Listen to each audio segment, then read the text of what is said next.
Vamos a dar inicio a nuestro análisis de este 20 de mayo del año 2015. Quisiera iniciar el análisis hablando un poco de lo que está ocurriendo en Rusia y de el proyecto que está proponiendo Vladimir Putin con las consecuencias geopolíticas que esto pudiera llegar a tener. En los últimos días ha comenzado a aparecer una cantidad de información sobre tensiones cada vez más serias entre Rusia y Ucrania y entre Rusia y las provincias como Osetia que forman parte del Cáucaso. En un comentario escrito por Vladimir Sorokin para el periódico El País de España en el mes de marzo de este año, él dice que el presidente ruso ha embarcado a su país en un vertiginoso viaje hacia atrás de impredecibles consecuencias. Dice, primero ha despertado en su pueblo la nostalgia y ahora necesita un conflicto con Occidente para acabar de consolidar. Vladimir Sorokin inicia su comentario con un párrafo que es muy descriptivo del contexto del documento. El gran escritor inglés de ciencia ficción H. G. Wells, quien describiera el viaje de un hombre a través del tiempo con cinematográfica precisión, no tuvo en cuenta una sola cosa: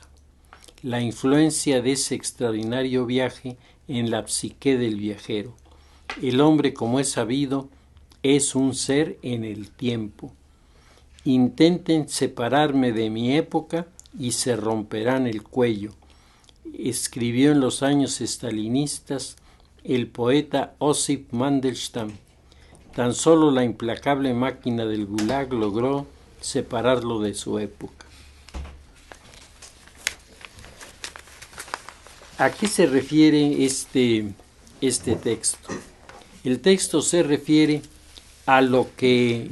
está en disputa en este momento en las áreas en donde Rusia está queriendo hacer pesar sus argumentos.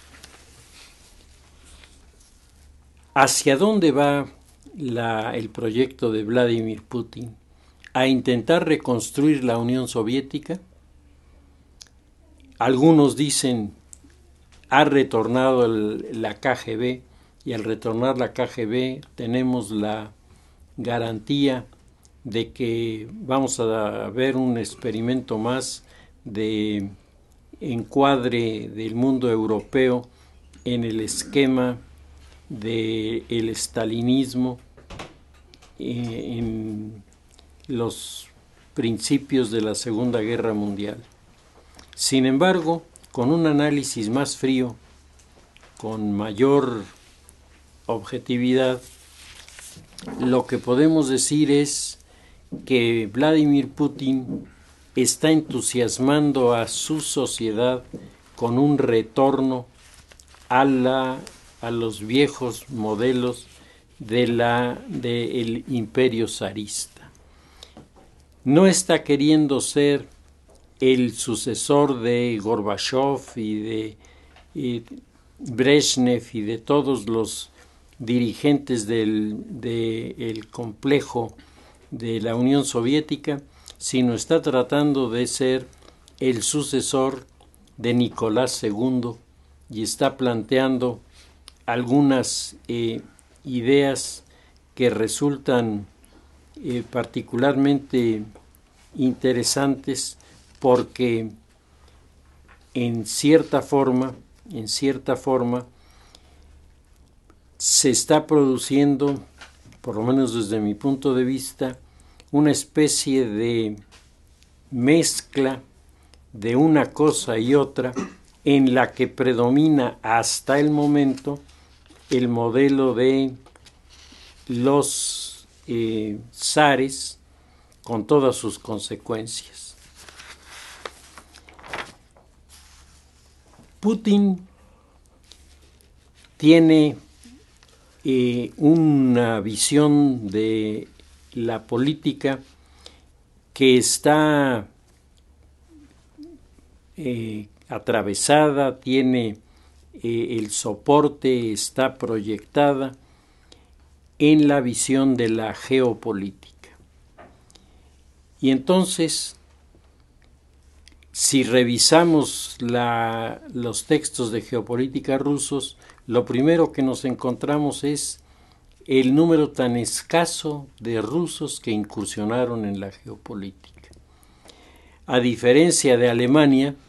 en donde hay no solamente una escuela de geopolítica, sino de donde aparecen dos personajes que se vuelven referencias inevitables. El creador de la teoría de las fronteras, que es un personaje al que haremos referencia ahora, y desde luego el creador de la teoría de la unificación de Europa en torno a un líder que sería en este momento el que estaría de alguna manera inspirando también a Vladimir Putin. Pero Vladimir Putin parece no ser un estudioso de los textos clásicos de Ratzel o de los textos clásicos de Mackinder o de otros autores, sino curiosamente es el lector de un documento que ha pasado a la historia con el nombre de El Testamento Político de Pedro el Grande. Y este testamento político de Pedro el Grande, cuando uno lo lee, se da cuenta de que es como una especie de intuición primera de la geopolítica, pero con una gran visión de las cosas y con un llamado a Rusia a jugar un papel que en la época del zar Pedro I el Grande tenía unos alcances, y hoy esos alcances se vuelven mucho más amplios, con toda una serie de consecuencias en el orden político europeo. Partimos de un hecho. Rusia, al hundirse la Unión Soviética, quedó fuertemente afectada. Es un país cuya economía se deterioró, su política anda dando brincos de un lado para otro porque no acaba todavía de encontrarse, y es un país en donde, curiosamente, a pesar de todos los esfuerzos de los revolucionarios en el siglo XX para que se olvidaran de la Rusia imperial, la propuesta que ha encontrado más eco dentro de Rusia no es la del modelo democrático representativo liberal, sino es la de el retorno al zarismo. De hecho, se han constituido grupos políticos que se presentan como promotores del ideal monárquico y que están pidiendo que Rusia regrese al esquema de monarquía. Y aquí la pregunta sería, ¿de la monarquía rusa de Nicolás II, que era autoritaria y autocrática, o de la Rusia que tendría que aprender a convivir en una Duma, como se llama ahí el Parlamento, en donde los representantes garantizaran la aceptación de parte de la comunidad. En este escenario, el documento del testamento político de Pedro I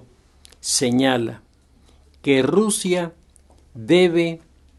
aumentar su influencia, hoy se diría crear una influencia geopolítica, desde 4 lugares estratégicos, lo que hoy llamaríamos los pivotes geoestratégicos.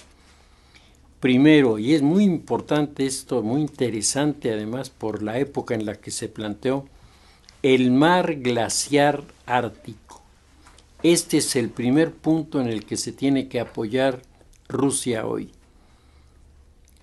Todos sabemos que por este fenómeno del calentamiento que se está generando en el mundo, el casquete polar ártico se ha reducido en ciertas dimensiones y está permitiendo un tránsito que de todas maneras tiene que hacerse con rompehielos, pero un tránsito por este mar existente pero poco navegable por los riesgos que en el pasado tenía para que se hicieran, pero que significa la comunicación del Atlántico con el Pacífico. Y esto, decía el texto de Pedro I,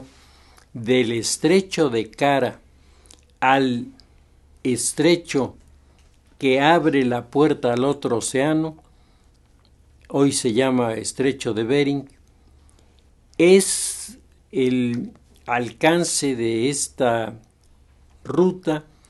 que debe ser exclusiva de los rusos, es decir, Rusia no compartirá este canal no es para, como el canal de Panamá, abrirlo para quien pague la cuota, sino este es exclusivo de los rusos. Hoy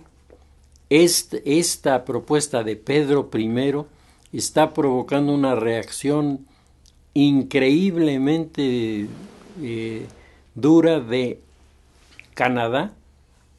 Canadá está diciendo, ¿cómo que esto es solo tuyo? Si mis costas están también abiertas al mar glacial ártico, entonces si vamos a aceptar que haya una soberanía, la soberanía tiene que estar regida por las leyes internacionales y a mí me toca este pedazote. Y Estados Unidos dice, momento, si se trata de repartir, Alaska me da también la perspectiva. Y dicen los daneses, momentito, yo también estoy del otro lado en Europa y desde Groenlandia estoy diciendo el tamaño que a mí me toca es la mitad. Entonces, Rusia está alegando ante el Tribunal Internacional de La Haya que las realidades territoriales de Rusia, el enorme territorio de Rusia que tiene costas hacia el glaciar ártico, es de tal magnitud que estarían casi repartiéndose entre Dinamarca y Rusia el mar ártico, que en este momento la importancia de la presencia del hombre en el glaciar ártico y concretamente en el Ártico, hay estaciones meteorológicas que son claves para la navegación. Allí se están, por los estudios que hacen, se están prediciendo el buen tiempo, el mal tiempo, cuando se prevé la creación de alguna área conflictiva por vientos que se encuentran, etc. Esto le da ya de por sí una importancia al territorio. En la Segunda Guerra Mundial,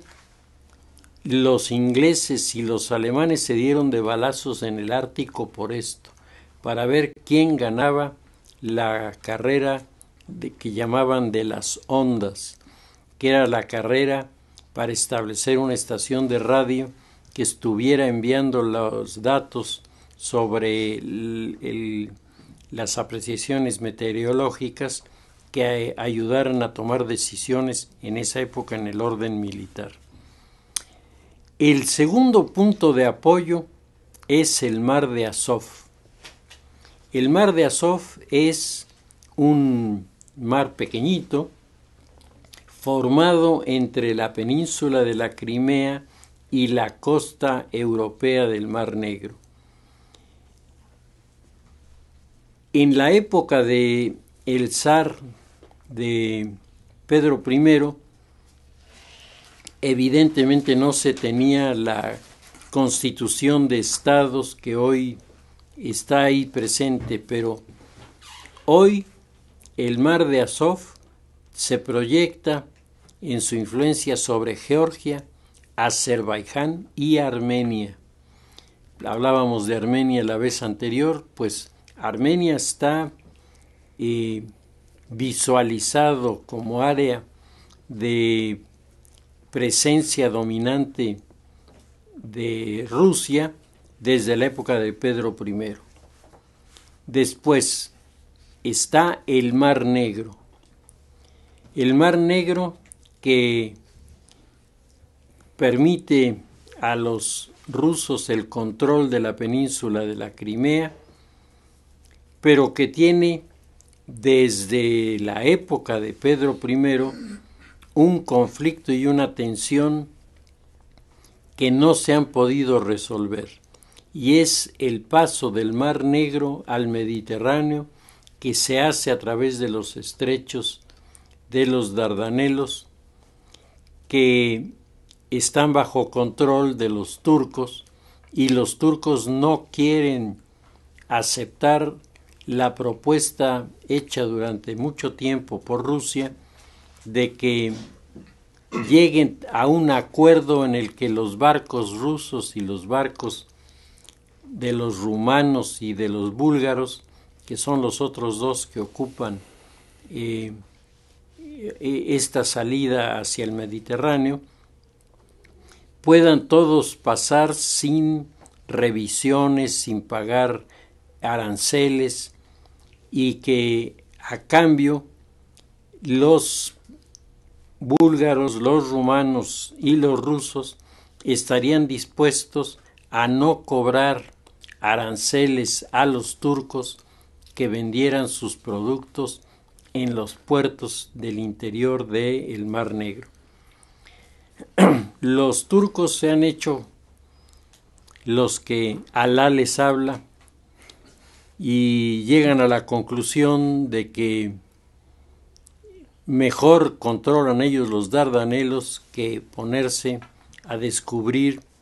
qué ocurriría si los rusos tienen libertad de tránsito en la zona de los estrechos. Y finalmente el cuarto punto de apoyo es el Mar Caspio, que en la época en la que está formulado el documento de Pedro I, hacía referencia a que en la zona del Cáucaso, como en la zona junto al Mar Caspio, se habían generado las grandes movilizaciones humanas que habían cambiado la realidad de Europa a finales de del mundo antiguo, del mundo clásico antiguo, y luego las migraciones que fueron configurando el esquema étnico de esta parte del mundo bajo la tutela de Rusia. Hoy el Mar Caspio le permite a Rusia dominar el estratégico punto de Bakú, en donde se encuentran los pozos petroleros más importantes de esta zona de Europa. Pero desde el mar Caspio se permite una enorme influencia en el territorio de Irán. Hay que recordar que el tema de Irán es un tema que desde principios del siglo XX ha venido ejerciendo un enorme interés en las potencias europeas que tradicionalmente han incursionado en estas áreas. Y la presencia de los ingleses, de los alemanes, de los norteamericanos que llegan después, pero llegan en forma arrolladora, ha dejado su marca en estas cercanías y lejanías que se han producido con Irán, que a partir del triunfo del ayatollah Jomeini, que fue un triunfo en buena parte propiciado por los países occidentales, la postura del ayatollah del fundamentalismo yihadista le regresó a los que lo habían apoyado una situación en la que se tomó por asalto la embajada de los Estados Unidos, se convirtió en rehenes a varios de los funcionarios, es decir, se rompieron todas las reglas. Incluso Jacques Bergier, en un libro sobre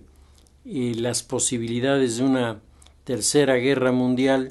decía que con lo que estaba pasando en Irán se podrían desencadenar los acontecimientos de una tercera guerra mundial. Esto algunos autores ahora lo toman como propio y dicen es cierto,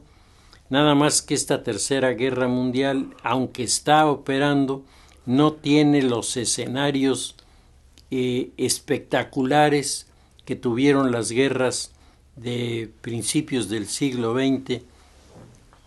Estas son guerras de bajo perfil en las que se logran los objetivos, hay muertos, detenidos, desaparecidos y mutilados, pero eso se queda a información del lugar en donde ocurrió y se oculta al resto del mundo para que nadie sepa lo que está sucediendo. Y a esto dicen hay que agregar lo que está pasando en África, lo que está pasando en Asia, los problemas que hay en Sudamérica, y bueno, ahora hasta México está anotado entre esos territorios que están sacudidos por la violencia. Resulta desconcertante el imaginar al zar Pedro el Grande escribiendo un texto en el cual habla con tanta precisión de áreas geopolíticas que hoy naturalmente estarían contempladas por cualquiera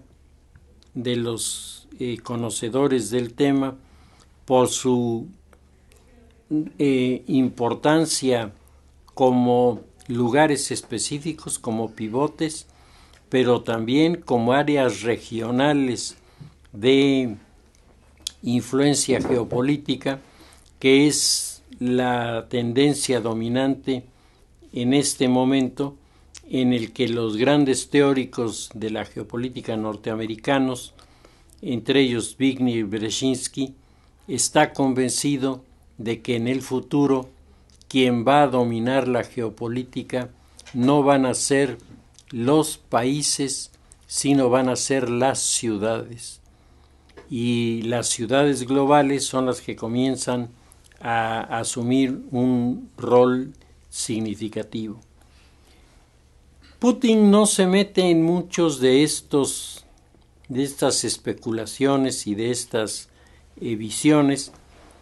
Putin lo que dice es: Rusia reclama su dominio total su soberanía sobre el mar glacial ártico, sobre el mar de Azov, sobre el mar Negro y sobre el mar Caspio. Es decir, está ratificando la visión de Pedro el Grande. El texto de Pedro el Grande ha sido motivo de muchas discusiones, muchos debates respecto a si fue realmente Pedro el Grande el que lo realizó, pero el documento es un documento que está en un archivo que se puede consultar. Fue traído a Occidente por el padre Edmund Walsh, sacerdote jesuita, y por indicaciones de Pío XI, el padre Walsh fundó la Escuela Geopolítica de Georgetown. Si ustedes van a Georgetown, hay en primer lugar, la escuela tiene el nombre del padre Walsh y hay un busto de medio cuerpo muy bien logrado del padre Walsh, que fue una figura clave en las maniobras diplomáticas del Vaticano en el siglo XX. Particularmente fue un experto en el tema de las revoluciones y un asesor de varios de los políticos significativos de los Estados Unidos, sin olvidar que el padre Edmund Walsh fue el responsable de los acuerdos de la Cristiada en México. En el texto del testamento, Pedro I recomendaba a su sucesor expandirse al mar Báltico y dominar por completo el mar Negro, es decir, forzar la salida a el Mediterráneo. La guerra de Crimea se provocó por estas razones. Este fue el fondo de la guerra de Crimea. En 1904, el profesor inglés Halford Mackinder sentó las bases de la teoría epirocrática, augurando el dominio de Rusia sobre Europa a partir de la importancia territorial del Heartland, el corazón continental, de la isla mundial, que es precisamente la zona de estos mares, el mar de Azov, el mar Negro y el mar Caspio. Como el argumento de Mackinder fue pronunciado como una clase universitaria, es una conferencia hecha en la Universidad de Oxford para hablar sobre el tema, y durante algún tiempo se le ignoró la importancia que tenía hasta que los propios geopolíticos europeos continentales comenzaron a hacer referencia a los textos de Halford Mackinder, diciendo que Mackinder estaba señalando que en el futuro Rusia dominaría el mundo porque Rusia constituye el centro, el Heartland de la isla mundial, y por lo tanto los acontecimientos de la Revolución Rusa se traducían en una especie de profecía de que este movimiento dominaría al mundo por el concepto de la epirocracia. El zar Nicolás II, que desde luego había leído el documento de Pedro I, llegó a la conclusión de que la consigna de Pedro I de expandirse al Báltico checaba con la del dominio del mar glacial ártico,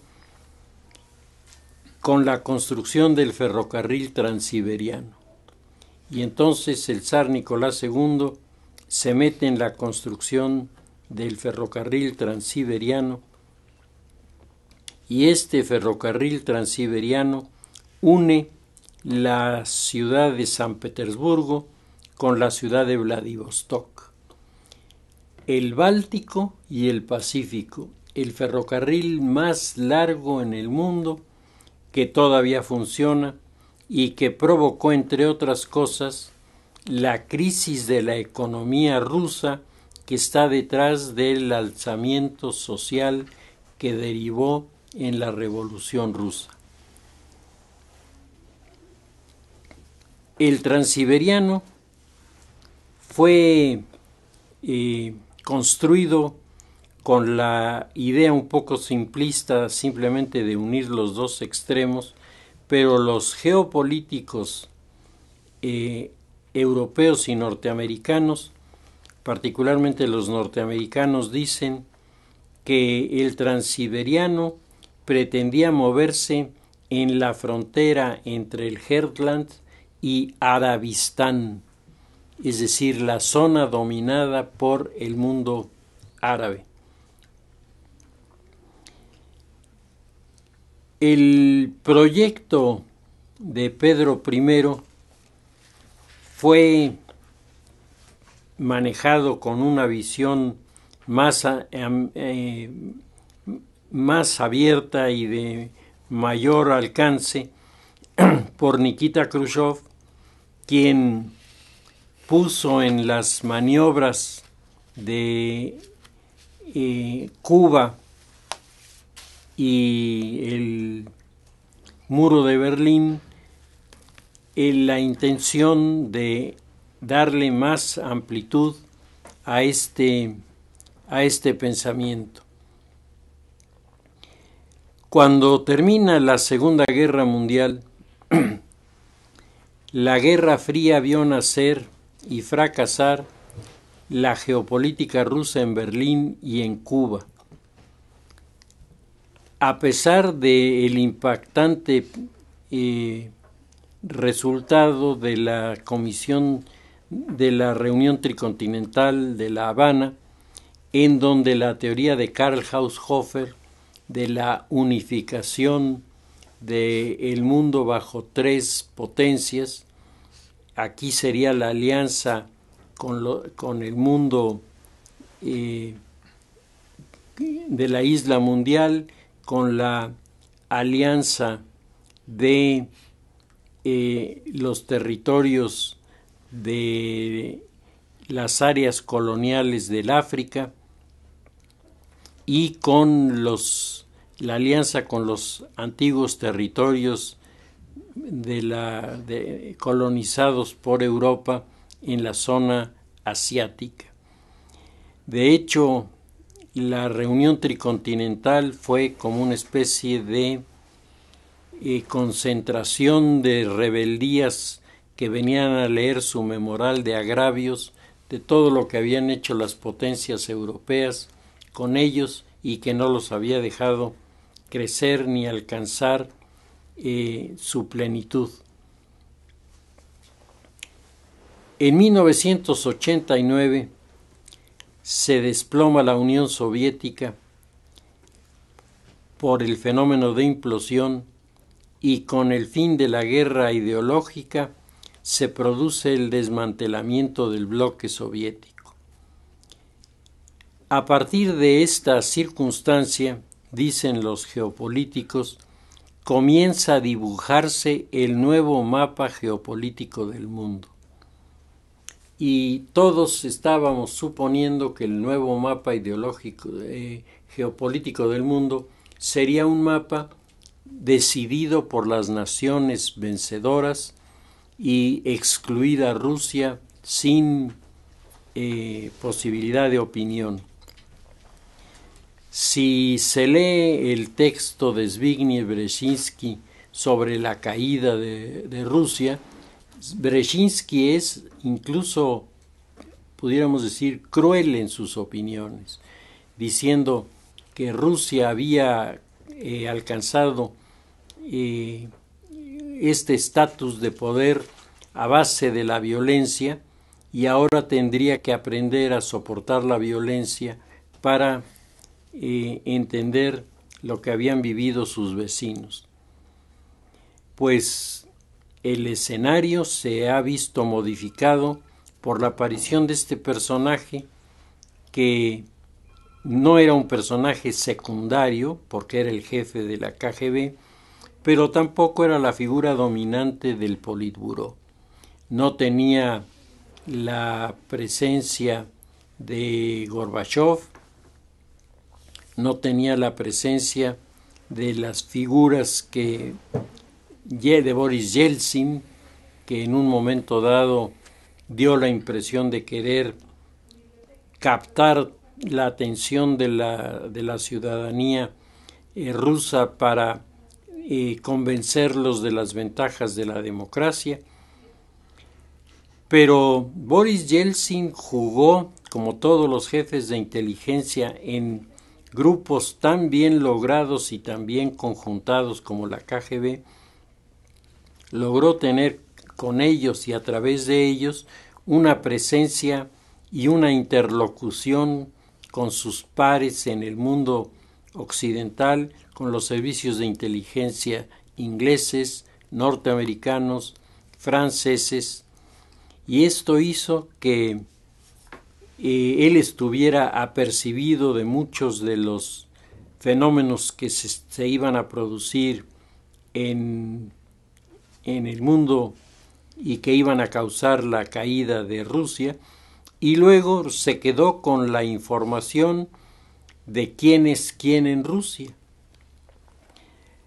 Al venirse abajo el sistema comunista, al tirar las estatuas de Lenin y de Stalin, al echar por la ventana los archivos de los servicios de seguridad en Rusia, en medio de este caos, la visión anticipada de los acontecimientos que tiene Vladimir Putin le llevan a convencerse de que hay que rescatar de estos archivos una parte que es muy útil, la información de quién es quién en Rusia. Entonces él se lleva estos archivos como otros se llevaron otra parte de los archivos. Yo por lo menos tengo el de Mitrokhin y tengo otros dos más que han sido ya publicados, que son unos tomos de este tamaño interesantísimos, porque ahí vienen muchos datos que en varias ocasiones ratifican lo que uno sabía y en otras ocasiones lo modifican de manera sustantiva cuando los mismos servicios de inteligencia dicen pues esto no es cierto, esto nunca ocurrió, estos personajes nunca fueron comunistas, esta maniobra no la hizo el partido.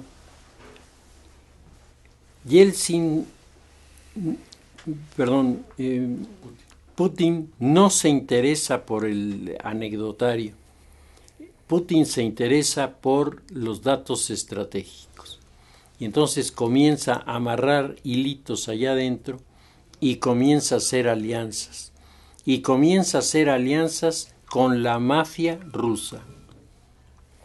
Comienza a hacer alianzas con la mafia rusa porque la mafia rusa es la única institución, aunque sea criminal, que mantenía su estructura y mantenía funcionando sus aparatos, mientras todas las otras instituciones se colapsaban. Entonces él llega a una especie de entendimiento con la mafia rusa. Si llegamos a tener un acuerdo, este acuerdo significará que ustedes pueden operar fuera de Rusia y hacer fuera de Rusia lo que les venga en gana, pero aquí adentro se van a portar bien y van a meter sus ahorritos en los bancos rusos para fortalecer la economía del país. Entonces yo no veo de dónde vienen los fondos, yo no voy a saber de eso y ustedes no me van a armar líos aquí adentro. Y así ha funcionado. El acuerdo que llegaron a tener pues ha dado en este momento principios interesantes. Boris Yeltsin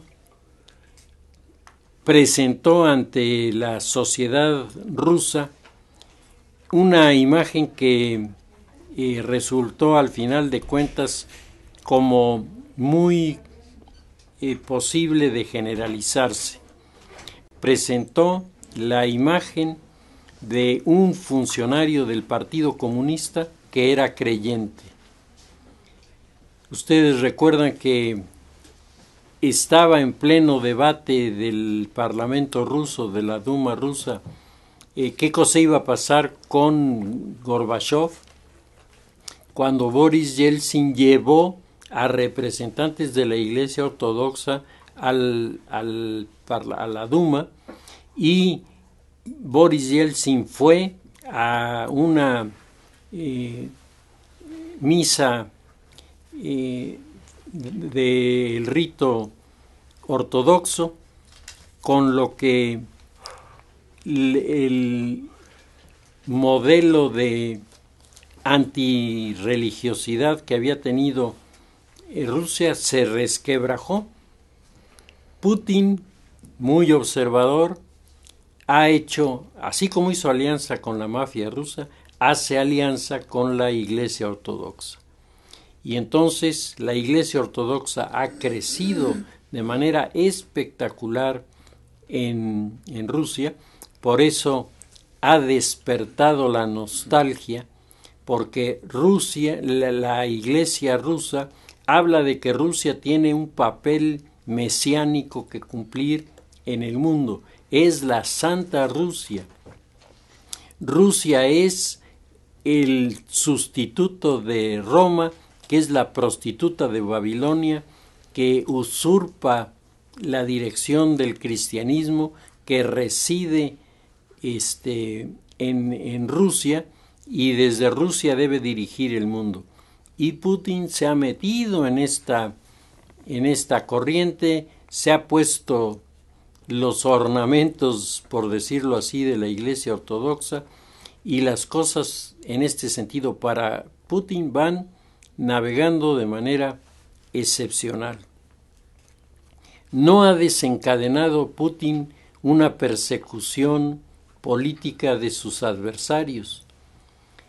pero ha eliminado a todos aquellos que ha descubierto que iban creciendo como figuras importantes.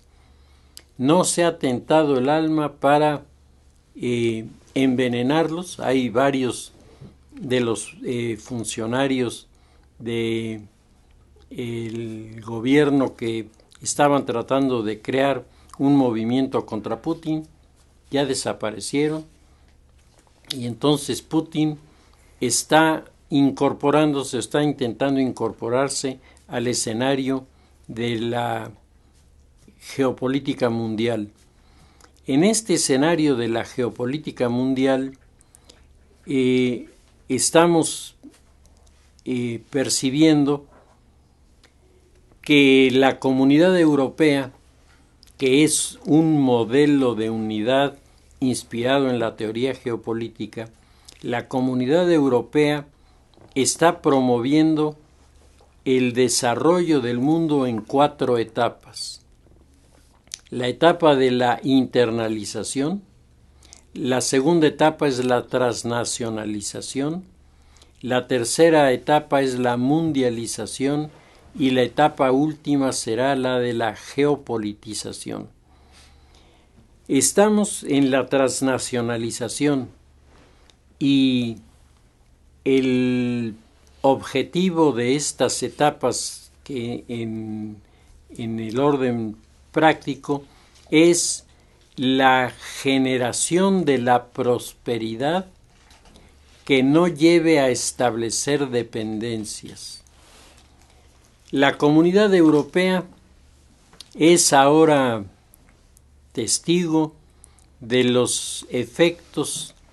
que su mala visión del colonialismo ha dejado en el mundo, particularmente en Asia y en África. Ese desastre de los países africanos que, teniendo enormes recursos y por lo tanto posibilidades de vivir de una manera más que digna, viven en medio de la barbarie, asesinatos, hacen trabajar a los niños en las minas, se comete todo tipo de abusos y atropellos. Todo esto sucede porque los europeos no dejaron a esos pueblos una forma de participar y compartir el crecimiento y el desarrollo. En medio de estas situaciones, se está dibujando el nuevo mapa geopolítico del mundo y Vladimir Putin amarra primero el interior de su territorio para tener en qué apoyarse y segundo comienza a tratar de incorporarse a los nuevos acuerdos internacionales. Se habla de la constitución de un bloque en el que estarían China, Japón, Corea y posiblemente Rusia en la cuenca del Pacífico emergente. Rusia comienza a ser tomado en cuenta por muchos países que quieren una alianza porque Rusia tiene hasta el momento todavía el ejército más numeroso y moderno del mundo, lo cual no es nada despreciable. La gran debilidad de los rusos ha sido su poca presencia en el mar, en donde, si ustedes revisan desde la Segunda Guerra Mundial para acá, una batalla naval donde hayan participado los rusos no hay una sola. Bueno, pues ahora nos encontramos que cuando Putin comienza a meter la mano, a dar de zarpazos al interior de Ucrania, Barack Obama le pone sanciones a través de la Comunidad Europea. ¿Y cuál es la más importante de estas de estos condicionamientos que está manejando el gobierno norteamericano a través de la Comunidad Europea? La sanción de no entregarle a Rusia 2 portaaviones que había mandado a construir en Francia y que ya están los 2 portaaviones listos para ser entregados, y en ese momento entra la condena de la Comunidad Europea a los giros militaristas de Putin en Ucrania, y Putin está mandando a los organismos internacionales un reclamo en donde dice que, regido por el principio de la economía internacional de o la mercancía o el dinero, le resuelva la Suprema Corte sobre los 2 portaaviones clase Mistral que Francia construyó para la Marina rusa y cuya entrega está bloqueada por las sanciones occidentales. El presidente ruso y el primer ministro francés han resuelto hacer una segunda reunión, tuvieron una en abril, y el primer ministro francés ha anunciado a la prensa europea que él piensa devolver 785 millones de euros, que es una cantidad para indemnizar a Rusia de no entregarle los portaaviones. sea, el mensaje es muy claro. Tus portaaviones no llegan y tampoco todo tu dinero. O sea, aquí entraste a la operación de perder, pierdes el barco y pierdes el dinero, y yo, que soy muy buena gente, te voy a dar un poquito para que no te sientas tan mal, pero tan poquito que no vas a poder comprar otros portaaviones en otro lado. Entonces, esto es una clara maniobra para ponerle un hasta aquí a un Boris Yeltsin que se vuelve día con día cada vez más y más peligroso. Dmitry Trenin, que es un geopolítico ruso actual, Rusia comienza a tener su propia escuela, necesitaba tener su propia escuela, dice que no es la vía de recuperación para Rusia la que está siguiendo Putin. La única vía para resolver los problemas no solo de Rusia, sino de los países que están en crisis en la comunidad europea, es liberalizar su economía y respetar la soberanía de los demás. En este caso, Rusia tiene que aprender a respetar la soberanía de los pueblos del Cáucaso. En esta rápida revisión del tema, nos encontramos con que se está reviviendo la expectativa de darle fuerza a el modelo de una Rusia que regresara a la época del zar.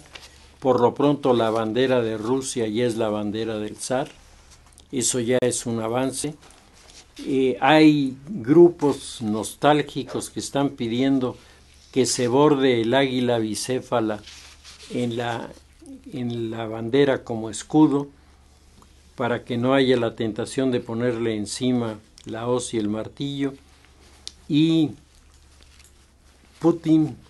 está pensando en que esto es un proyecto de largo alcance, es un proyecto a varios años en el futuro,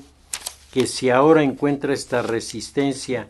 más vale que se ponga en una actitud tranquila